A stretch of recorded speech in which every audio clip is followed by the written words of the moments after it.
नमस्कार साथियों, स्वागत है आपका the history world with Sandeep में। साथियों, आज हम राजस्थान के प्रमुख व्यक्तित्व के तहत आचार्य तुलसी और स्वामी केशवानंद के बारे में पढ़ने वाले हैं। ठीक है, तो साथियों, इससे पहले राजस्थान के प्रमुख व्यक्तित्व विषय से जुड़ी हुई 4 से 5 वीडियोस ऑलरेडी अपलोड हो चुकी हैं, जिनमें हमने अलग अलग व्यक्तित्व के बारे में चर्चा की है। अगर उन वीडियोस को आप सुनना चाहते हैं तो मेरे channel the history world with Sandeep को सब्सक्राइब करें और वहाँ पे एक प्लेलिस्ट बनी है राजस्थान का इतिहास के नाम से, तो उसमें वो सारी की सारी वीडियोस आपको एक साथ मिल जाएंगी। तो साथियों, आज हम शुरुआत करते हैं आचार्य तुलसी के साथ। तो सबसे पहले हम देखते हैं कि आचार्य तुलसी का जन्म कब हुआ था और कहाँ हुआ था। तो आचार्य तुलसी का जन्म होता है साथियों 20 अक्टूबर 1914 ईस्वी में। ठीक है, 20 अक्टूबर 1914 ईस्वी में जन्म होता है आचार्य तुलसी का। इनका जन्म होता है नागौर जिले में। नागौर जिले में एक छोटा सा कस्बा पड़ता है जिसका नाम है लाडनू।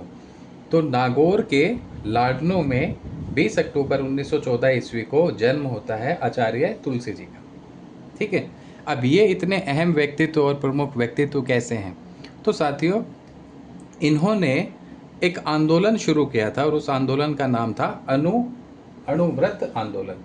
ठीक है, तो कई बार ये सवाल पूछा गया है हमारे कई सारे जो कॉम्पिटिटिव एग्जाम्स है उसमें कि अणुव्रत आंदोलन के सूत्रधार कौन थे, और उसमें हमें 4 ऑप्शंस मिल जाते हैं। उनमें से एक जो ऑप्शन होता है वो होता है आचार्य तुलसी। तो हमें वहाँ आचार्य तुलसी के नाम के साथ जाना होता है। तो इसी वजह से आचार्य तुलसी के बारे में हमारे सामने कुछ और इन्फॉर्मेशंस हैं कि भाई और कौन सी ऐसी जानकारी है जिससे सवाल बन सकता है। तो आचार्य तुलसी जिनका जन्म होता है 20 अक्टूबर 1914 ईस्वी में, नागौर के लाडनू में इनका जन्म होता है और इन्हें अणुव्रत आंदोलन का सूत्रधार कहा जाता है। क्या था अणुव्रत आंदोलन? तो साथियों, नैतिकता के उत्थान के लिए यह आंदोलन शुरू किया गया था। ठीक है, नैतिकता के उत्थान के लिए अणुव्रत आंदोलन को शुरू किया था। तो इस आंदोलन को शुरू किसने किया था? इस आंदोलन को शुरू करने वाले थे आचार्य तुलसी। ठीक, यह आंदोलन कब शुरू किया गया? तो यह आंदोलन 1949 ईस्वी में शुरू किया गया था। 1949 में आचार्य तुलसी ने अणुव्रत आंदोलन को शुरू किया था। किस लिए इस आंदोलन को शुरू किया गया था? तो यह आंदोलन शुरू किया गया था नैतिकता के उत्थान के लिए। ठीक, और ज़्यादा से ज़्यादा लोगों को अपने साथ जोड़ने के लिए इन्होंने बहुत बड़े पैमाने पे, ठीक है, पद यात्राएं की थी। और कहा जाता है साथियों कि इन्होंने 1 लाख किलोमीटर की पद यात्राएं की थी ताकि ज़्यादा से ज़्यादा जनमानस को अपने आंदोलन के साथ जोड़ा जा सके और समाज में एक बड़ा बदलाव लाया जा सके। तो आचार्य तुलसी जो कि अणुव्रत आंदोलन के सूत्रधार हैं, यह आंदोलन 1949 ईस्वी में शुरू किया गया था। और किस लिए शुरू किया गया था? तो इस आंदोलन को शुरू करने के पीछे उद्देश्य था नैतिकता का उत्थान करना। और इसके लिए इनका योगदान क्या था कि इन्होंने लगभग 1 लाख किलोमीटर, लगभग अप्रोक्सीमेट 1 लाख किलोमीटर की जो पद यात्राएं हैं वो की थी ताकि ज़्यादा से ज़्यादा लोगों को इस आंदोलन से जोड़ा जा सके और समाज में नैतिकता की स्थापना की जा सके। ठीक है, कहा जाता है साथियों कि 13 पंथ के 9वें आचार्य बने थे। कौन? 13 पंथ के 9वें आचार्य कौन बने थे? तो 13 पंथ के 9वें आचार्य बनते हैं आचार्य तुलसी। ठीक है, और उस समय इनकी उम्र होती है लगभग 22 वर्ष। तो 22 वर्ष की आयु में आचार्य तुलसी 13 पंथ के 9वें आचार्य बनते हैं। 1949 ईस्वी में इन्होंने अणुव्रत आंदोलन शुरू किया था और इस आंदोलन का उद्देश्य था नैतिकता का उत्थान करना, जिसके लिए इन्होंने लगभग 1 लाख किलोमीटर लंबी पद यात्राएं भी की थी। इनका संदेश सबसे अहम हो जाता है साथियों। इन्होंने एक संदेश दिया था। वो संदेश क्या था? तो इनका संदेश था इंसान पहले इंसान, फिर हिंदू या मुसलमान। ठीक है, इन्होंने कहा कि भाई जो इंसान है वो पहले इंसान है। ठीक है, कोई भी अगर हम किसी भी इंसान को देखते हैं तो वो हमारी तरह ही है, 2 हाथ 2 पैर, इसी तरीके से इंसान है। हमें उसके धर्म से कोई मतलब नहीं होना चाहिए, क्योंकि कोई भी इंसान पहले इंसान है, उसके बाद वो हिंदू या मुसलमान है, यानी उसकी धार्मिक पहचान बाद में है, पहले उसकी पहचान है एक इंसान के तौर पे। तो मानवता के लिए हमें कार्य करना चाहिए, पहली अहमियत हमें मानव को देनी चाहिए, इंसान को देनी चाहिए, और उसके उत्थान से उसका उत्थान हो सके ऐसे कार्य, ऐसी गतिविधियां करनी चाहिए। तो ये कुछ जानकारियां आचार्य तुलसी के बारे में थी। एक बार क्विक रिवीजन देख लेते हैं। जन्म होता है 20 अक्टूबर 1914 ईस्वी में। कहाँ पे होता है साथियों? तो नागौर जिले के लाडनू में होता है। अणुव्रत आंदोलन का इन्हें सूत्रधार कहा जाता है। 22 वर्ष की आयु में ये 13 पंथ के 90 आचार्य बने थे और नैतिकता के उत्थान के लिए इन्होंने इस आंदोलन को शुरू किया था, जिसे अणुव्रत आंदोलन कहा जाता है। और इसके लिए इन्होंने 1 लाख किलोमीटर लंबी पद यात्राएं की थी, ताकि ज़्यादा से ज़्यादा लोगों को इस आंदोलन से जोड़ा जा सके और उन्हें नैतिकता का पाठ पढ़ाया जा सके, जिससे ये लोग समाज में नैतिकता की स्थापना से संबंधित कार्यों को कर पाए। और यह आंदोलन 1949 ईस्वी में शुरू किया था। इनका अहम संदेश था कि इंसान पहले इंसान और उसके बाद में हिंदू या मुसलमान। तो ये इस तरीके की जो पर्सनैलिटीज़ हैं ये राजस्थान से जुड़ी हुई हैं, जिन्होंने राजस्थान के मान सम्मान और गौरव को बढ़ाने का काम उस दौर में किया था जब हम अंग्रेज़ों के गुलाम थे। 1914 की अगर हम बात करें तो ये वो दौर है जब भारत अंग्रेज़ों का गुलाम था। हिंदुस्तान में ब्रिटिश हुकूमत की शासन व्यवस्था थी, ठीक है। और 1914 ही वो साल है जब प्रथम विश्व युद्ध, ठीक है, WW1 वर्ल्ड वॉर फर्स्ट, इसकी शुरुआत होती है। तो ऐसे दौर में लोगों को नैतिकता का पाठ पढ़ाना, ऐसे दौर में एक ऐसे महान व्यक्तित्व का जन्म होना जो आने वाले भविष्य में समाज के अंदर नैतिकता की स्थापना करने के उद्देश्य से तमाम तरीके की गतिविधियां करने वाले हैं। तो ये राजस्थान की पावन धरा का हिंदुस्तान और तमाम विश्व को एक अहम योगदान है। अब बात करते हैं हम शिक्षा के क्षेत्र में अहम भूमिका निभाने वाले स्वामी केशवानंद की। स्वामी केशवानंद की बात करें साथियों तो इनका जन्म होता है सीकर ज़िले में, ठीक है। सीकर ज़िले में एक कस्बा है, गांव कह सकते हैं, मंगलूणा। तो मंगलूणा में स्वामी केशवानंद जी का जन्म होता है 1883 ईस्वी में, ठीक। स्वामी केशवानंद जी का जन्म 1883 ईस्वी में सीकर के मंगलूणा में होता है। इनके बचपन का नाम था साथियों बिरमा। बिरमा के नाम से जाने जाते थे। जैसे हम अगर बात करें तो बीजी के नाम से भी एक साहित्यकार जाने जाते थे जिनका नाम था विजयदान देता। उसी तरीके से स्वामी विवेकानंद का बचपन का नाम था बिरमा।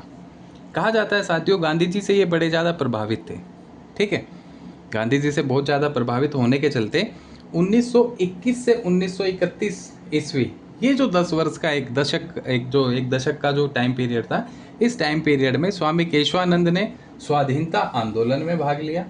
साथ ही साथ जब ये स्वाधीनता आंदोलन में भाग लेते थे तो जेल में जाना एक आम बात थी, तो इन्होंने जेल यात्राएं भी की, ठीक है। तो 1921 से 1931 का वो दौर रहा केशवानंद जी के जीवन में जब इन्होंने स्वाधीनता आंदोलन में भाग लिया और साथ ही साथ जेल यात्राएं भी की थी।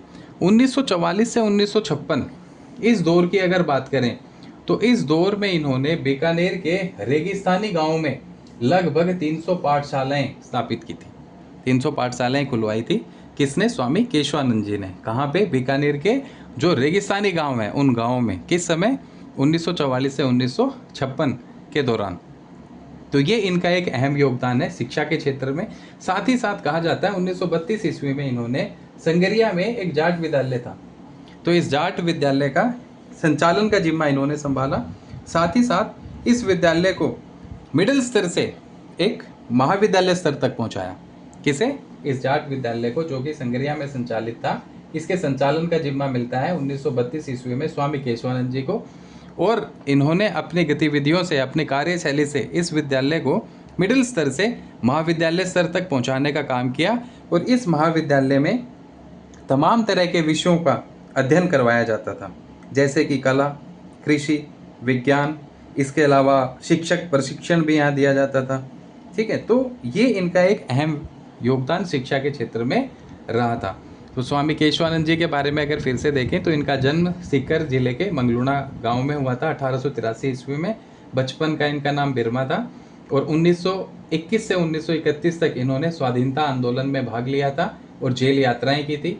1944 से 1956 ईस्वी तक के इस दौर में इन्होंने लगभग 300 पाठशालाएं खुलवाई। कहाँ पे? बीकानेर के रेगिस्तानी गांव में। यानी ग्राम उत्थान से जुड़े हुए काम किए थे। गांव का उत्थान हो सके इसके लिए इन्होंने शिक्षा के क्षेत्र में तमाम तरीके के बेहतरीन काम किए थे, जिसमें से ये एक अहम काम हमारे सामने है कि लगभग 300 पाठशालाएं इन्होंने खुलवाई। साथ ही अनेक स्थानों पे कहा जाता है कि इन्होंने चलते फिरते वाचनालय, जो लाइब्रेरियां हैं, ठीक है, वाचनालय और पुस्तकालय भी खुलवाए थे।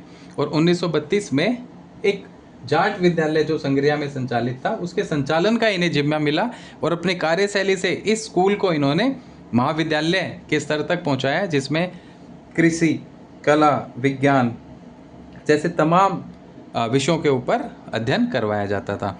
तो ये दो महान व्यक्तित्व रहे, आचार्य तुलसी और स्वामी केशवानंद। एक क्विक रिवीजन दोनों की अगर देखें, आचार्य तुलसी, इनका जन्म 20 अक्टूबर 1914 ईस्वी नागौर के लाडनू में होता है।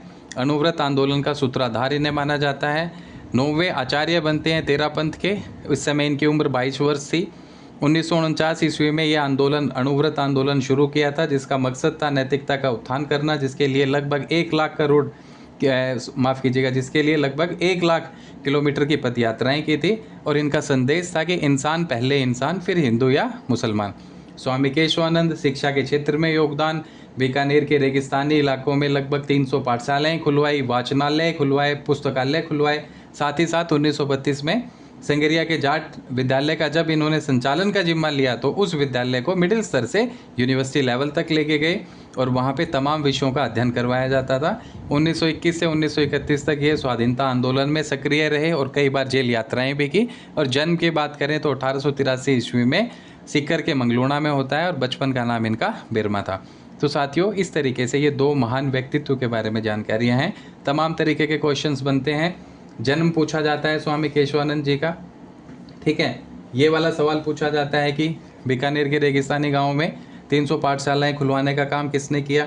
ये सवाल पूछा जाता है। जाट विद्यालय का संचालन 1932 में किसने किया था, ठीक है। बचपन का नाम, ये सवाल पूछा जाता है। साथ ही इधर सबसे अहम सवाल बनता है, अणुव्रत आंदोलन के सूत्रधार कौन थे, आचार्य तुलसी।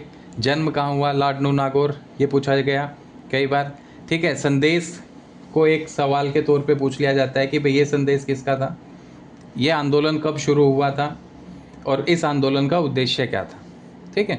तो इस तरीके के तमाम मल्टीपल चॉइस क्वेश्चंस बनते हैं जो कि राजस्थान के अलग अलग कॉम्पिटिटिव एग्ज़ाम्स में पूछे गए हैं, छोटे से लेके बड़े लेवल तक। तो आशा करता हूँ ये जानकारी आपको पसंद आई होगी और इसी तरीके की और अन्य वीडियोज़ भी जल्दी अपलोड होने वाली हैं।